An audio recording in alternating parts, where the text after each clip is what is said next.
Fala galera, beleza? Vamos começar então mais um episódio da série Origem da Crise. Esse aqui é o segundo episódio. Se você não viu o episódio anterior, eu recomendo que você veja, porque explica toda a base de conceito para que você consiga entender os outros e fala a respeito de oferta e procura. Então é extremamente importante que você assista.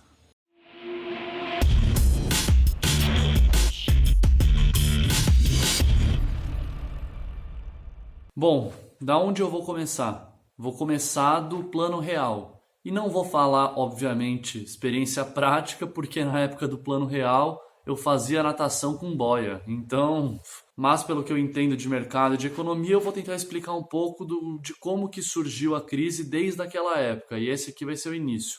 Primeiro de tudo, por que foi feito o plano real?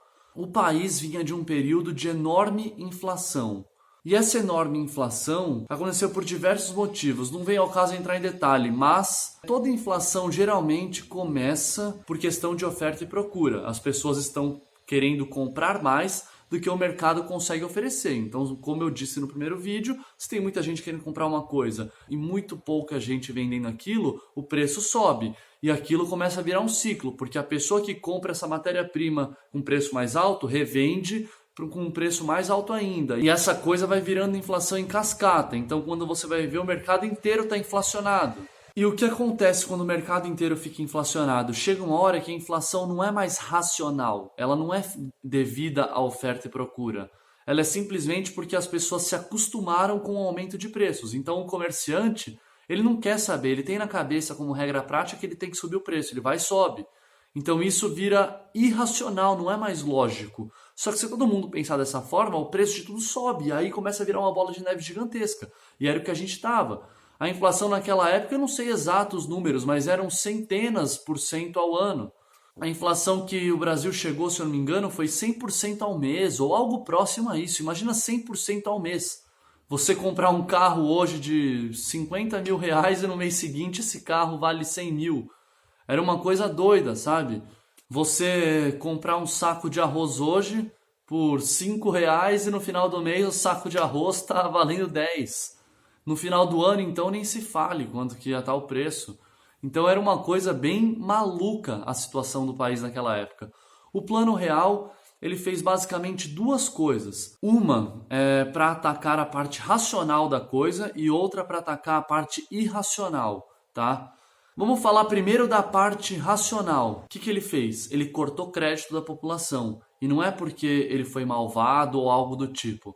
É porque ele precisava fazer as pessoas pararem de consumir para o preço das coisas pararem de subir. Pela lei de oferta e procura. Foi algo extremamente necessário. Muita gente eu conheço que reclama naquela época que ele cortou crédito, que ele acabou com um negócio, que ele ferrou com isso, que ele ferrou com aquilo. Mas resolveu o maior problema que o país enfrentava na época, que era uma inflação gigantesca, não tinha controle aquilo. Então foi um mal necessário naquele momento, acabar com o crédito da população. Agora vamos falar da parte irracional, como que ele combateu? Quando a inflação é extremamente alta, você perde a noção do preço das coisas. Por exemplo, imagina que um carro poderia custar 2 milhões de cruzeiro, sei lá se era essa moeda, acho que era. E uma máquina de lavar custava 2 milhões e meio. Aí não tem lógica, certo? Porque um carro claramente vale mais que uma máquina de lavar. Só que, como os preços estavam malucos e subindo o tempo inteiro, as pessoas perdiam referência de preços. Então elas precisavam de algum comparativo. Então, o que o Fernando Henrique fez na época? Transformou R$1 em $1. E por que isso foi extremamente importante?